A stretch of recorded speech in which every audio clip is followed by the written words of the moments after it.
Hey guys, there's not going to be an intro today because we recorded a fantastic intro and the file got corrupted. So screw this, screw you, screw computers, and screw yo mama.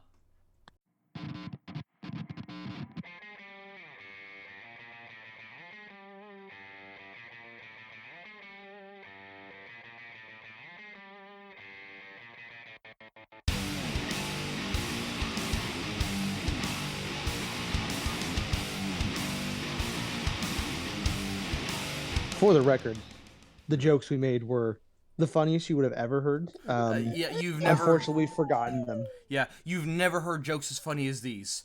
Nothing you will never ever will. come in the book. Now it's over.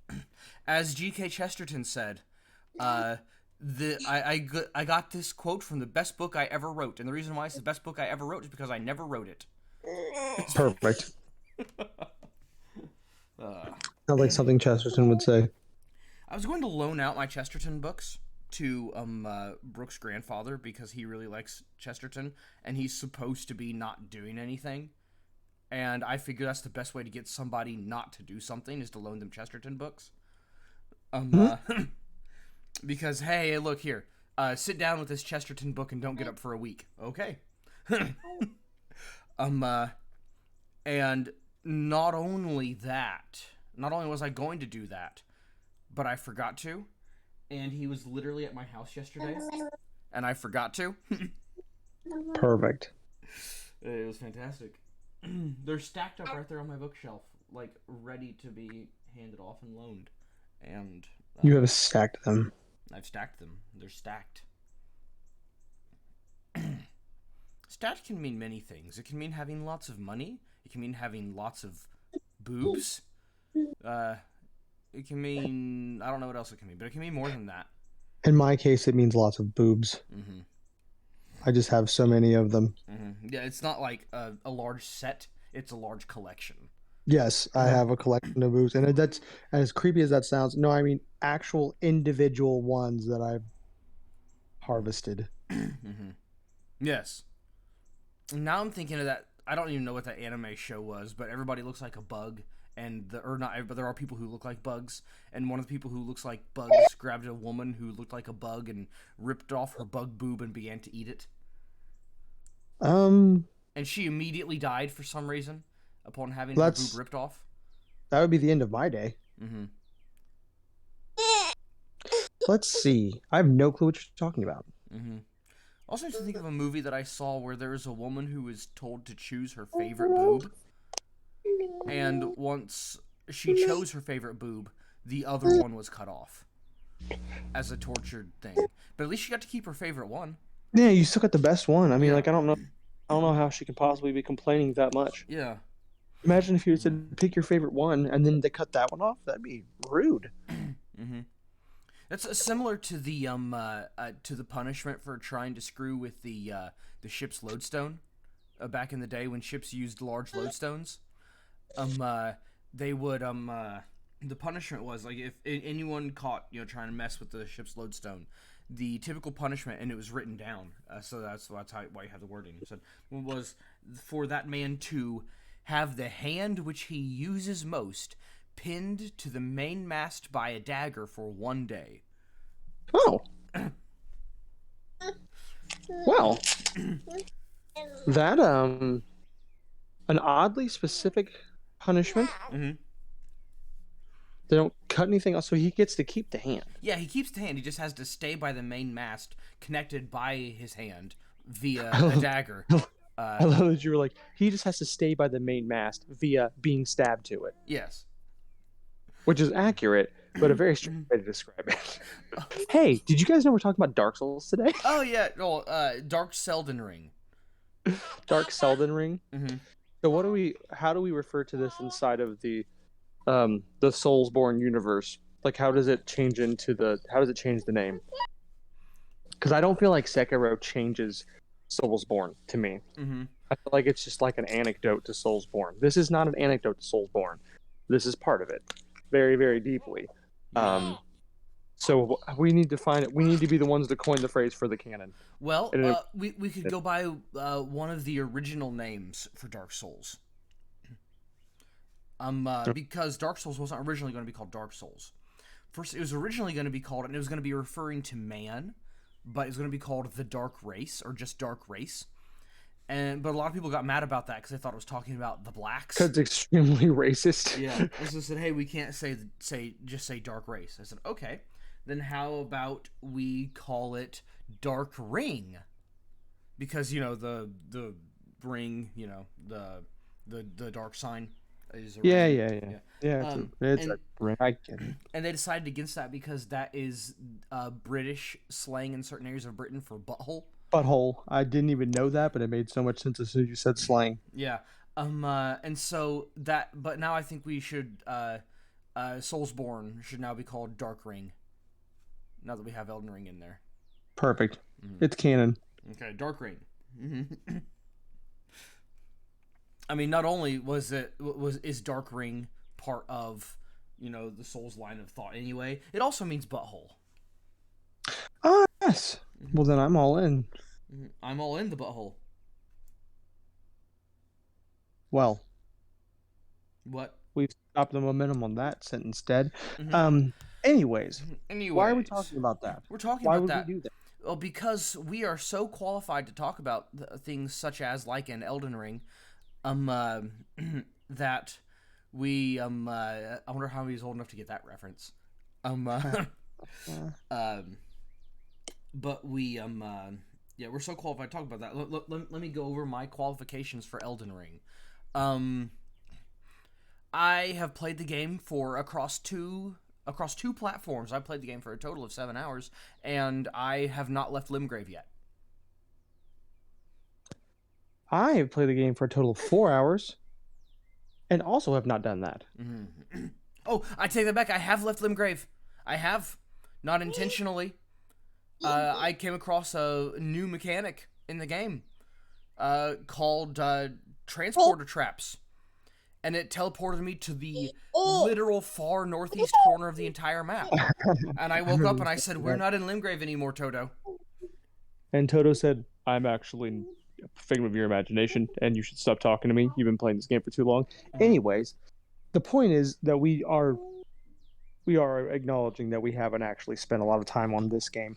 But we really wanted to talk about some similarities. Well, obviously there's a ton of similarities to Dark Souls, but more specifically the changes, the things that have been adjusted from all the games that the two of us love very deeply. I won't speak for Sean, but I will say several of the games from the Soulsborne universe, specifically Dark Souls 3 and Bloodborne, are both in no particular order in probably my top 3. I don't know what the other game in there would be, and I don't know what order I'd put them in, but those 2 games are in my top 3. They're absolutely phenomenal games.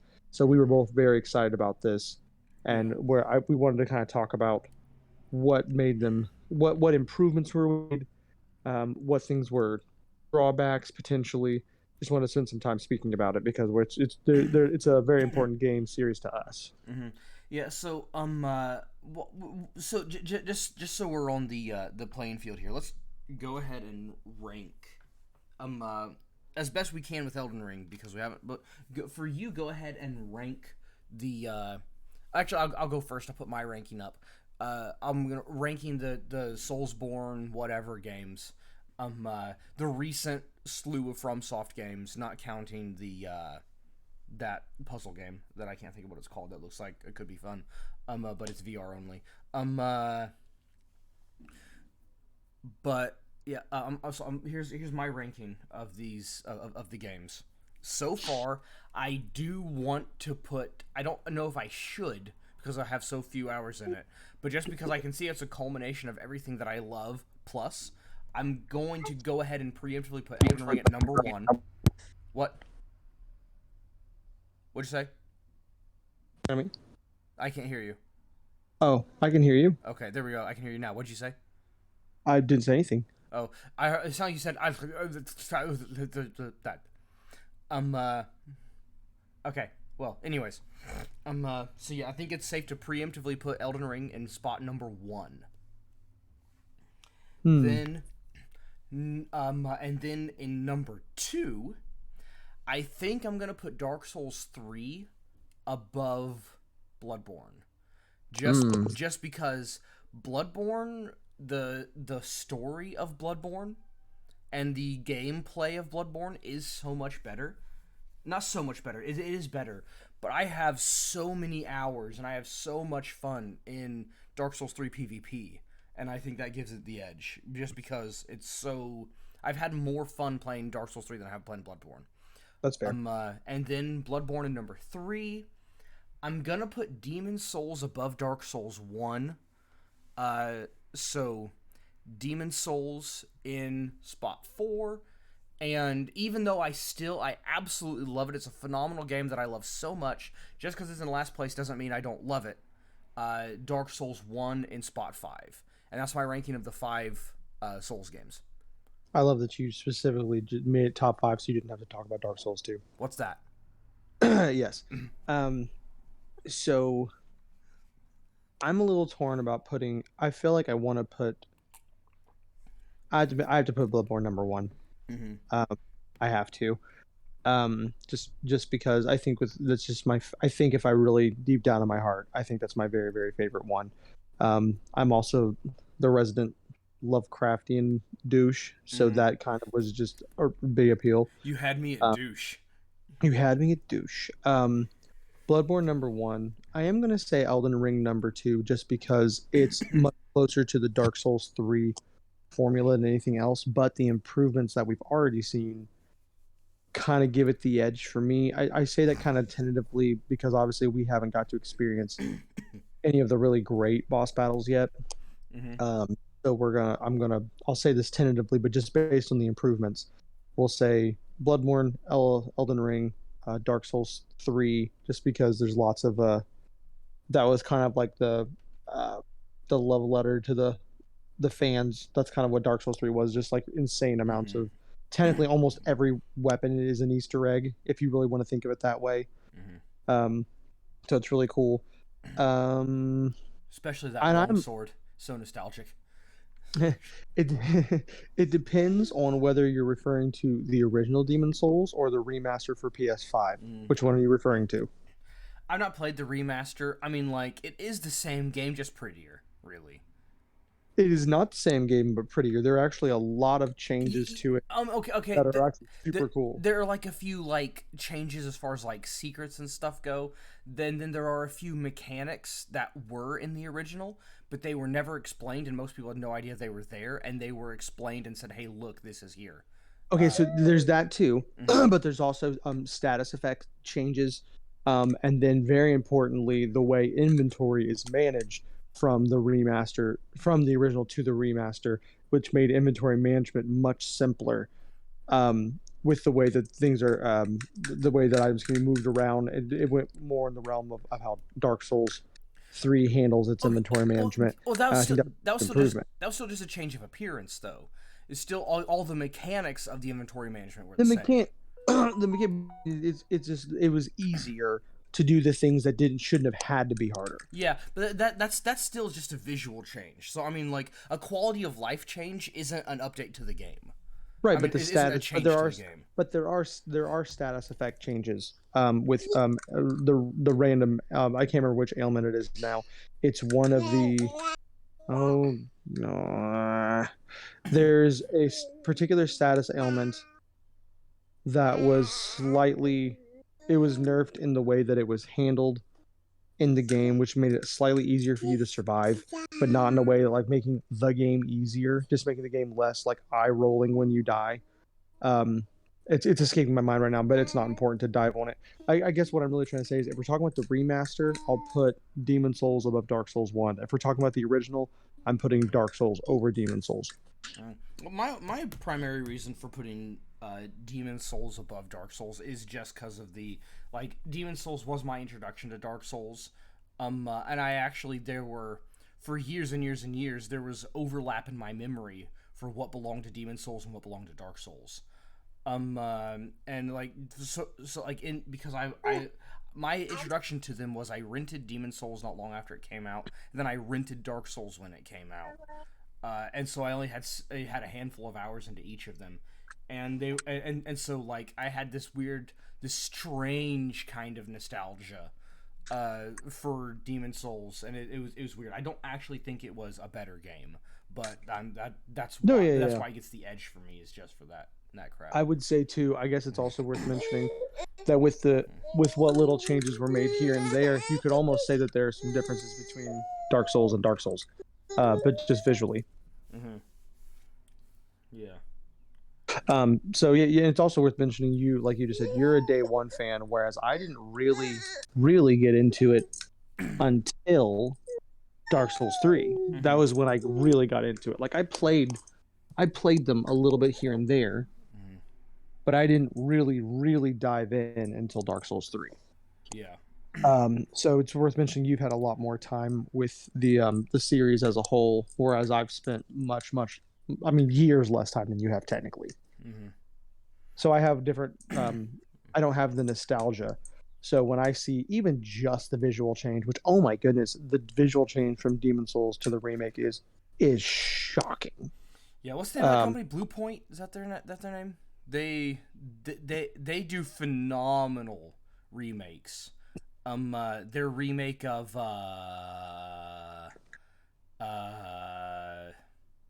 crap, why can't I think of it? PS2 game. Where it's just a boss rush game. You go across a desert and find like 6 bosses, or however many there are. I don't have any clue what you're talking about. Destroy all Titans. Titan Destruction Man. Kill these big guys and save your woman, please. What's the name of it? I think all of those are pretty good. Crap. Is it a game that we actually played for PS2? No.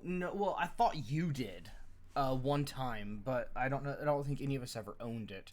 I'm gonna look up Blue Point games, and it's gonna be here. Blue Point games, and then games by Blue Point. Let's see. Let's look it up here, and it is Shadow of the Colossus.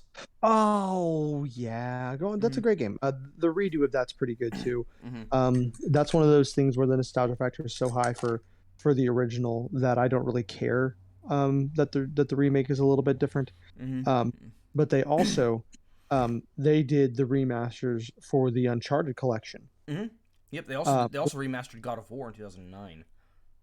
Which that was just a straight up reskin. There was no real change that mattered in that. But I guess the same could be said for the Uncharted collection. But that's, if you were to point to one game in my collection that I would say is the best game, if you count the Uncharted collection as a game, then that's the number one game. So I'll give them credit for that. Mm-hmm. But yeah, the Demon Souls remake for me is the most shocking, because they made some subtle changes to small things that were helpful, and then the reskin is just incredible. Mm-hmm. So it looks like, okay. Here's how awesome Blue Point is. Check this out. They were like, apparently, like they only made like one original game. Everything else is a remake or a remaster. Mm-hmm. Which they're fantastic at, and hey, once you find something you're good at, stick to it. But right. These people, they their only original game was pretty much a launch title for the PlayStation 3. Is November 11th, 2006 is when it was released. That would pretty much make it a launch title for 2003. Oh, Blast Factor? Yeah. Excuse me, that game was actually really fun. And because it was made by Blue Point and they know how to do everything, it's one of the only games on PS3 to run at 1080p at 60 frames. Yeah, they clearly know what they're doing with that. Blast Factor is kind of a bullet hell. But it's just a roguelike view shooter, whatever. But it was fun. It was really fun. It received average reviews on Metacritic, which isn't really fair because it was a really good game, especially for. And I get that people probably had disappointed. Why are we talking about this? I don't know. Anyways, so those are the top 5 Dark Souls games. We've done it again. Okay, so improvements. Let's say I would kind of like to say the improvements that Elden Ring has made. Would you want to compare it directly to say Dark Souls 3? Compare it directly to Dark Souls 3. Yeah. So Dark Souls 3. First, let's talk about the improvements that Dark Souls 3 made over the Dark Souls formula. Yes. So, Dark Souls 1 strayed away from some stuff that Demon Souls did. Some of it was good, some of it was bad. Two of the major differences is spells having a number of uses apiece instead of coming out of an MP bar. That was an interesting idea. It was innovative, and Innovative. I'm always in favor of innovation in games. Sort of like putting in the same way that putting in destructible walls in Vanguard was innovation. It was a really neat idea. And also stop it. Yeah, it was a neat idea. And now we know that Sledgehammer keep having ideas, but don't use that idea again, Sledgehammer. Other people, maybe find a different idea. I liked it in Battlefield. Battlefield is a good fun game. Sledgehammer is not good at making destructible walls great again. Quit building that wall, Sledgehammer. Yeah. But they it was the same, and FromSoft kind of did the same thing. Switching to the Estus flask that recharges upon death or upon resting is a much cooler, better idea than the grass that Demon Souls had.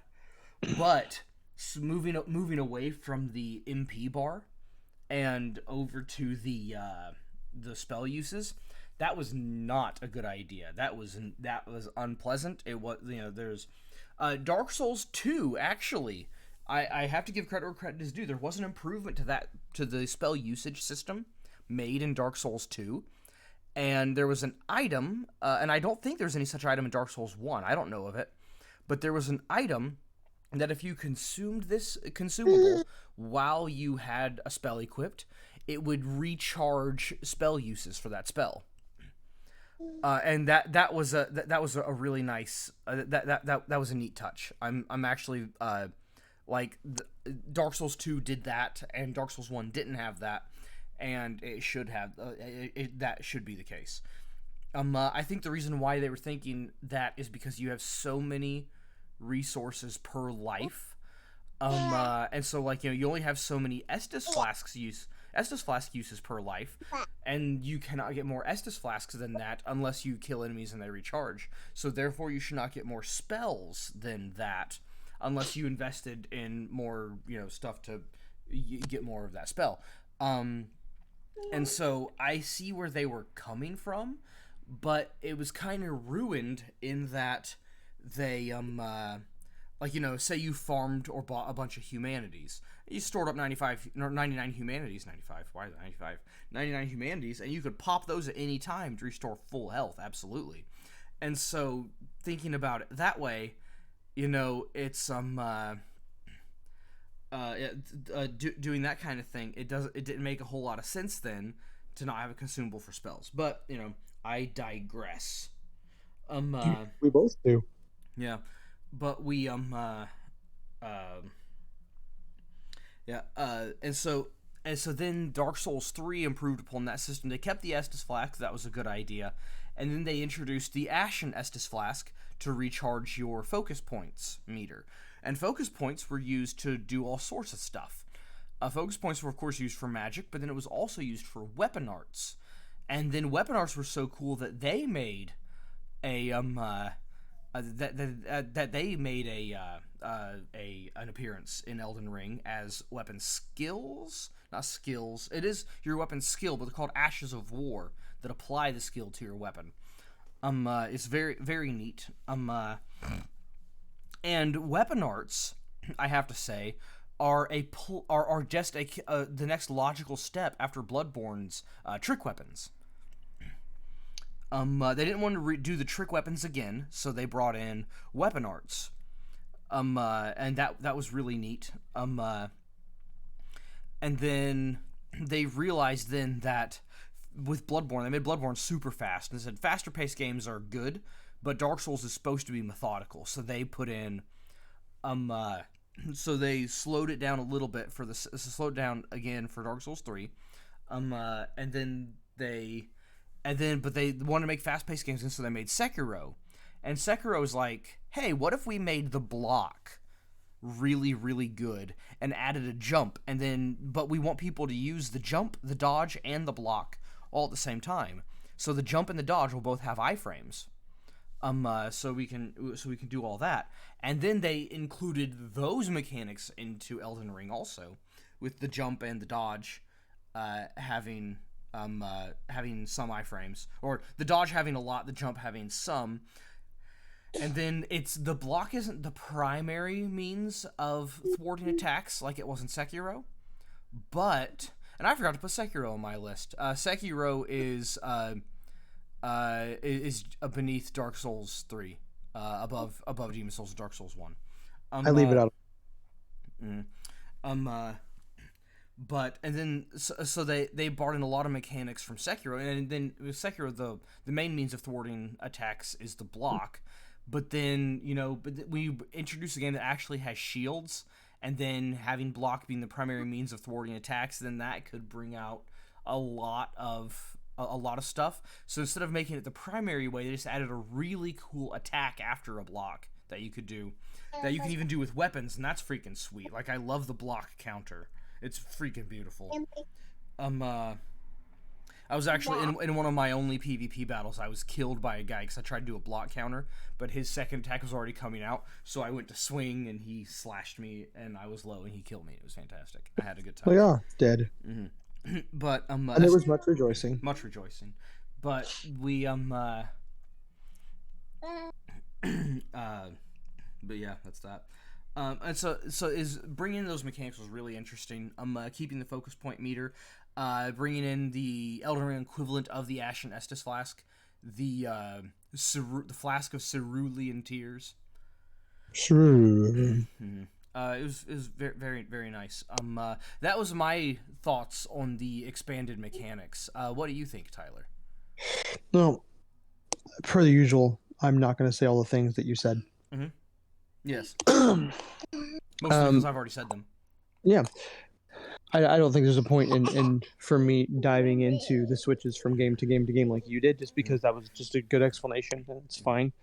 I do want to talk about, you said specifically switch the changes in mechanics or just changes in overall what's changed in the game to Elden Ring. Yeah, so right now I was talking about the evolution of mechanics. And we're just talking about what's changed in the game. Like I was going to talk about evolution of mechanics first, and then you go over to just changes, because there's a lot of those. So I can, if you want, but like I said earlier, what you said is pretty much the right stuff, and really I'm not going to have the grasp from 1 to 2 to 3 to Bloodborne to like you are. Mm-hmm. Yeah, even though you played all of those games. I've played all of those games, but I've jumped back and forth between them in ways that I almost consider them to be, oh, this game's different because of this, and this game's different because of this, and you're like, when I played this game, this happened, and then I played the next game, and I saw how it was changed, and it was good, and I kind of went to the best game, and then I worked my way backwards. And I saw that it was good. Okay, so yeah, then we'll just talk about straight up changes then, and this time you go first. No, I'll go first. Mm-hmm. So the things that I think you and I were, I don't want to say concerned about, because I don't think we were worried, but one of the things that we were immediately interested in seeing how it was changed was in how you access multiplayer, how easy it would be to access multiplayer, and then how easy it is to come by the resources with which to access multiplayer, because obviously in in comparison to 3, mm-hmm. you have to be embered, which means you've either just beaten a boss or you've munched on an ember. Mm-hmm. And beating a boss, the reason why I find that could be difficult at times is because a lot of times if you're calling someone into your game, it's because you need help beating a boss, which means you're probably not embered. Mm-hmm. Actually, you're definitely not embered. And to be perfectly honest, in your first playthrough, especially if you're having trouble with early bosses, you might have 2 embers, maybe. Mm-hmm.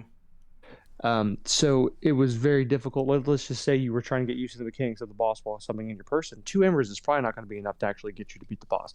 Right. The resources with which to get your ally to hop on over, it was difficult to come by. when you first start, and so therefore very expensive to go get some if you could find the few people who were selling embers. They were very expensive items. You also probably were having trouble getting those souls if you were dying at the boss arena. So it was very. I mean, you had to do things like you would lose your souls in the boss arena from dying. You could go back into the boss arena and get your souls and try to, find some way to get out if you happen to have some resources to bounce back out, which is difficult to do in a boss fight that's hard. So that's just a long-winded way of saying starting out cooperative play was tricky. This the changes that they have made to multiplayer are astonishing and they're amazing. So once you get through the first little bit of the game and I'm terrible with names of everything, so if you want to interject and tell the names of the things that we actually are getting, that'd be great. Like in Dark Souls 3, you have a few items that affect multiplayer. You do have one that allows you to put down your summon sign. You do have one that allows you to cancel yourself out of, or I'm assuming there's probably one to cancel someone else out of your multiplayer. I haven't seen it yet, or I might not understand how it works, but you have the way to bounce back out of their world if you're done.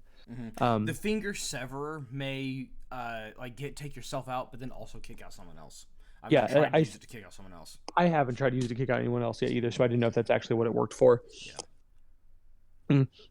But you get to use a finger to write down your summon sign, which is great. And by summon sign, we are actually leaving your runes behind, which is just a cool change.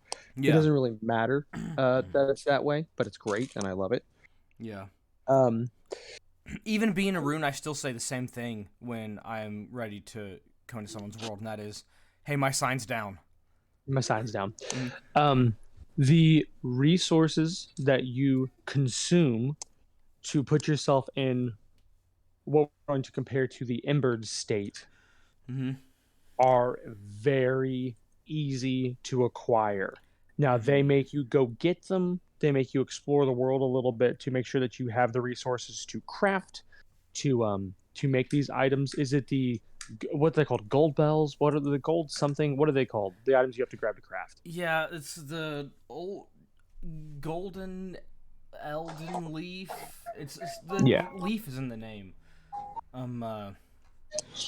Yeah, I'm not really worried about remembering the name. If you remember it and blurred it out, that's fine. But it's fantastic. Yeah, I don't know. Essentially, once you get started the first part of the game and you buy your little crafting kit to craft things, you just have to find 2 of these items. You can craft them together in your quick menu, and then you have one. It would take 10 minutes running around the world to craft 3 or 4 of these, which is great. I don't want that to be made difficult. Obviously, you're playing these types of games because you enjoy the difficulty factor, and that's great. But there are some things that don't need to be made more difficult, and I feel like this is one of them, and they've made it much easier to gain the resources with which to summon someone in to your world. Now, which obviously is more important than being summoned into someone else's world most of the time, because if you need to summon, obviously we just do it to play the game together, but for help in certain circumstances. But if you need someone in your realm, it's very important that the resources are easy to come by. Another thing they've done in accessing multiplayer are those there's these little shrines that I don't care what anyone says, they're Solaris Shrines. I don't care what they're labeled. That's the praise of the sun. Yeah. You can act there, and they're right outside of boss rooms. It kind of reminds you how in Dark Souls 3, well, not just in Dark Souls 3, but again, I'm just making my straight comparisons to the summonable NPCs that you could summon right outside of boss rooms. It kind of reminds me of that mechanic, but for actual humans. Yeah. And it allows you to just put your sign by one of those, so that if you just need help with the boss battle, you can just run right to the room of the boss battle and summon your friend in and just play that part of the game. And the reason why I think that's a huge improvement is because it's very frustrating to try to summon in a friend to beat a boss, and then you have to run through a level that could potentially be difficult, and they could have some of their already limited health gone before the boss battle. That is a very small, very big improvement. Oh, Speaking of such things, you see, okay, so if you set up a group password, that doesn't actually like make it password matchmaking the way the primary password does, the multiplayer password. But what that does is it makes you more likely to see people who have the same group password as you. And then you get notified when people with your group password beat a certain boss or do whatever. And so it's kind of neat. I gave myself a group password, and and I started getting notifications that people with my group password were doing stuff. And apparently, a lot of people are using my group password.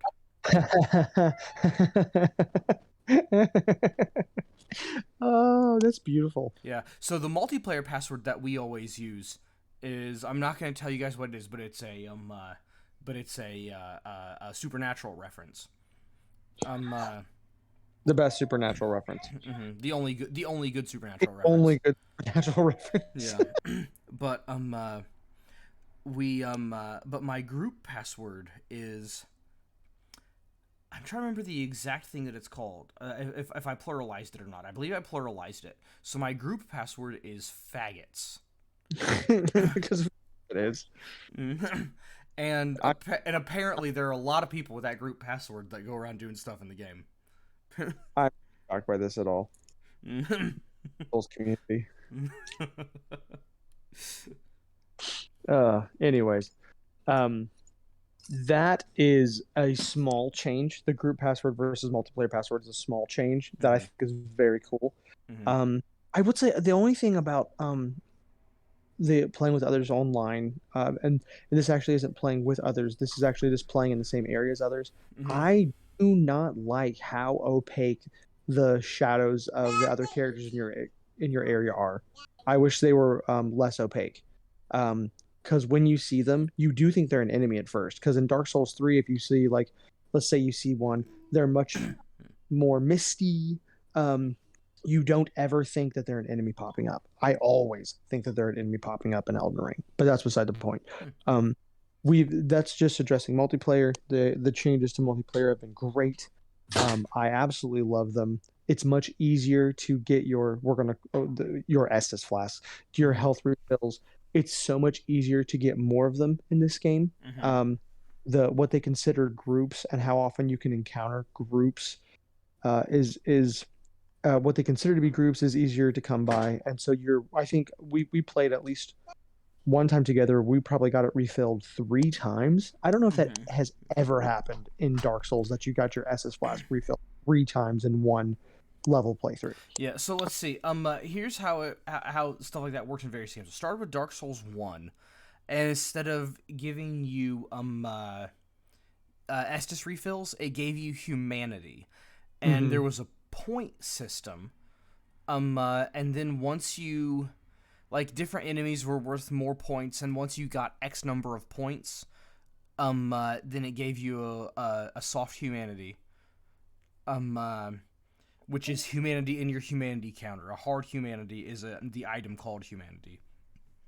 And then that moved over to, I don't know how the mechanic was, if there was one in Dark Souls 2.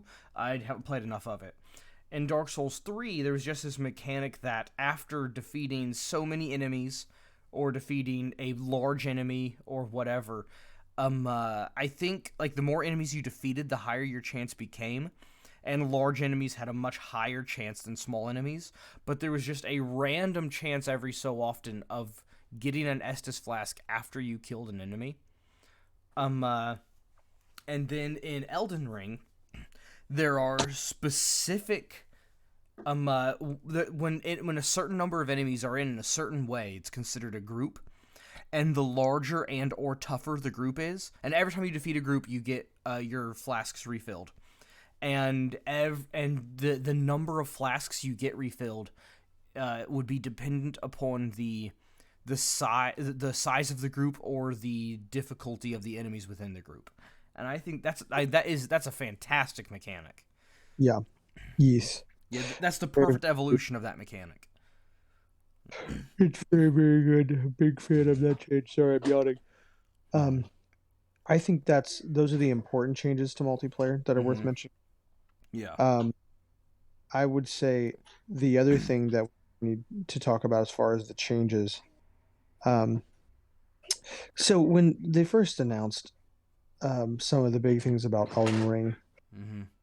where they were talking about the open world nature Mm-hmm. of the game. Mm-hmm. This is interesting to me because technically speaking, um, Dark Souls is by no means on a rail. Mm-hmm.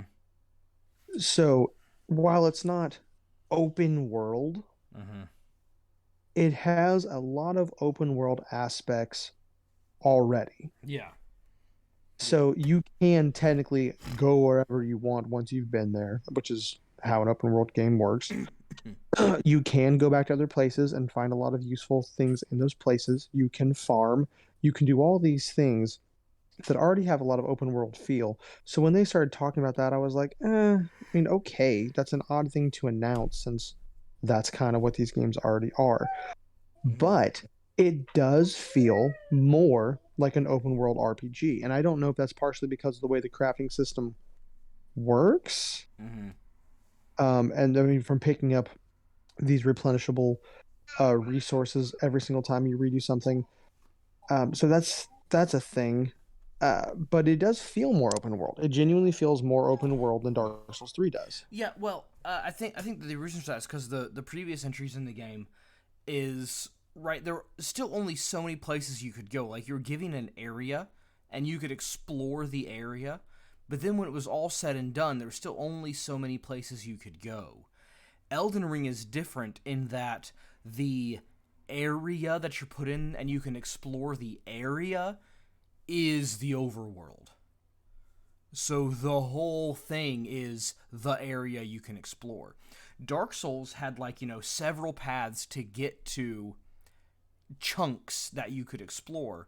And then once you were in a chunk, you had a certain number of paths, a set number of paths you could take out of that chunk and then go to another place to explore. With this, the whole game is a chunk, Mm-hmm.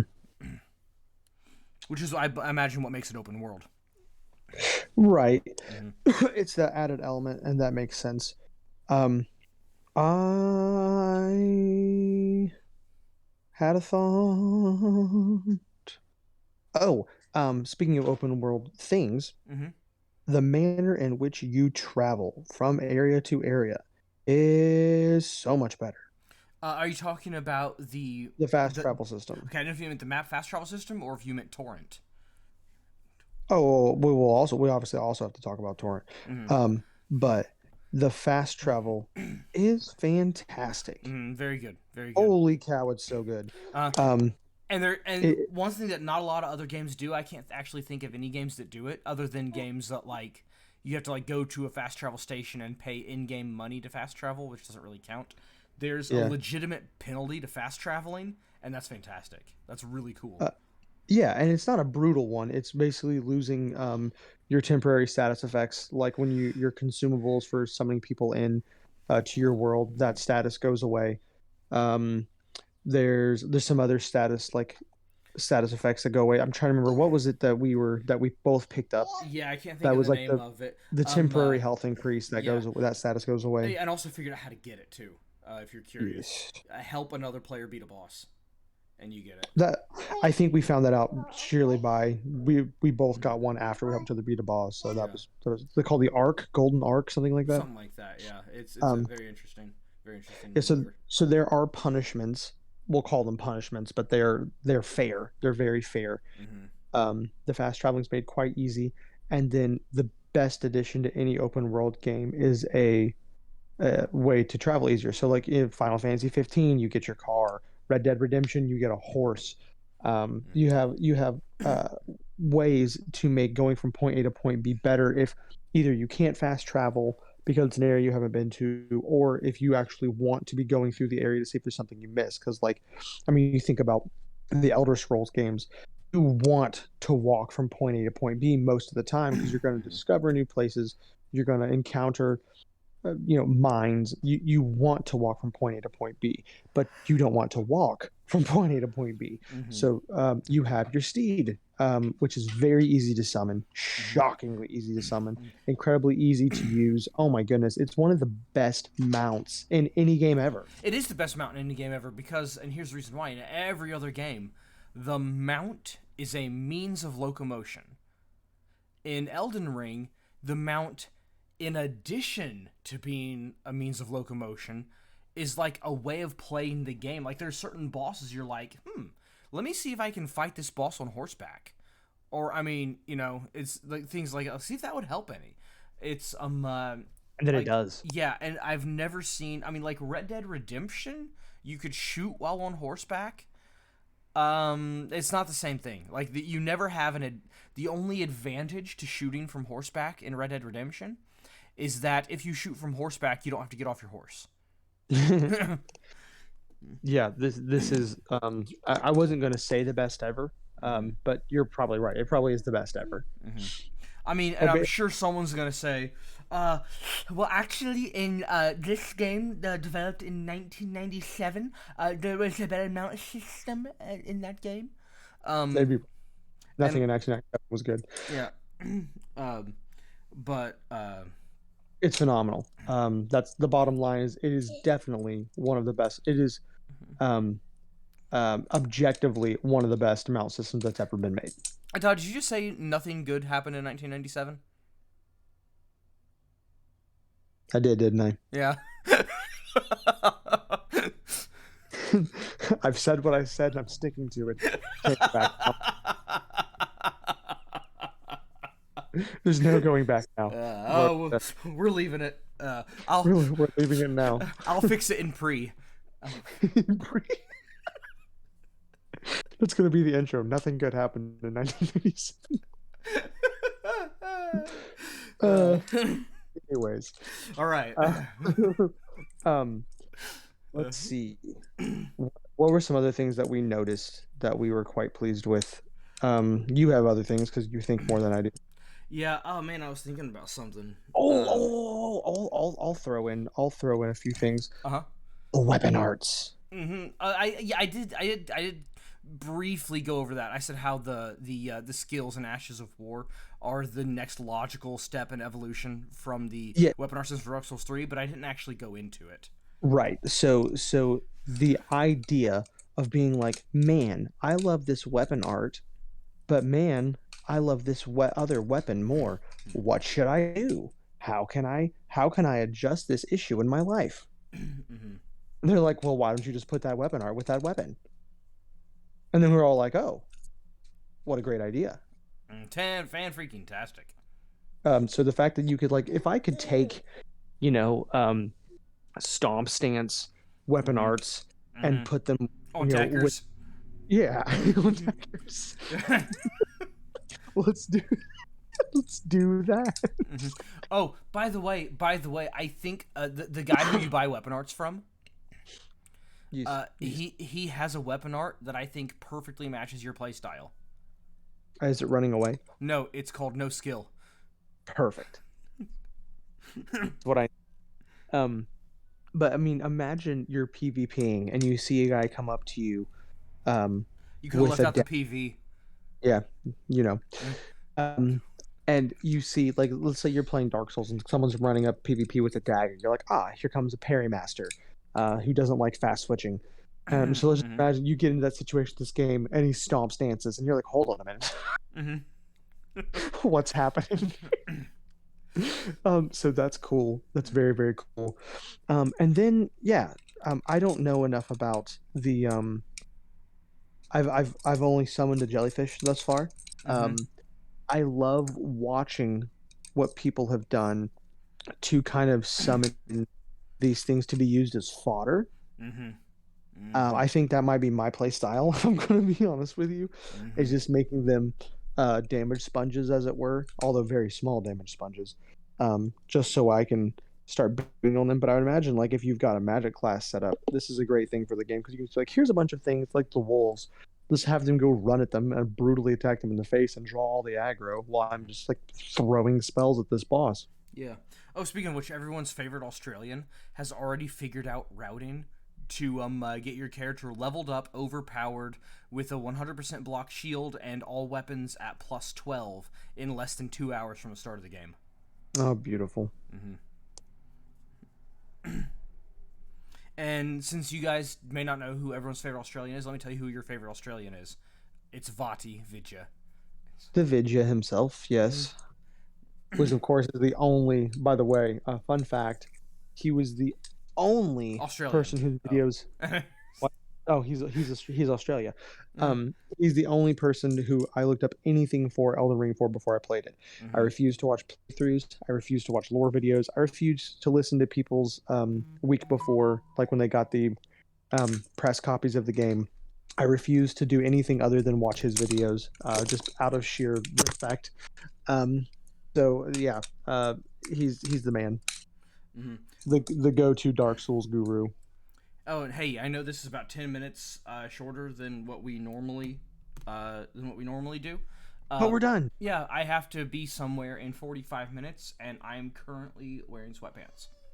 Well, time to wear sweatpants to breakfast. Yay! Okay, well. Okay, well, that was nice and abrupt. You're welcome. Indeed. Get out. Get out of my swamp.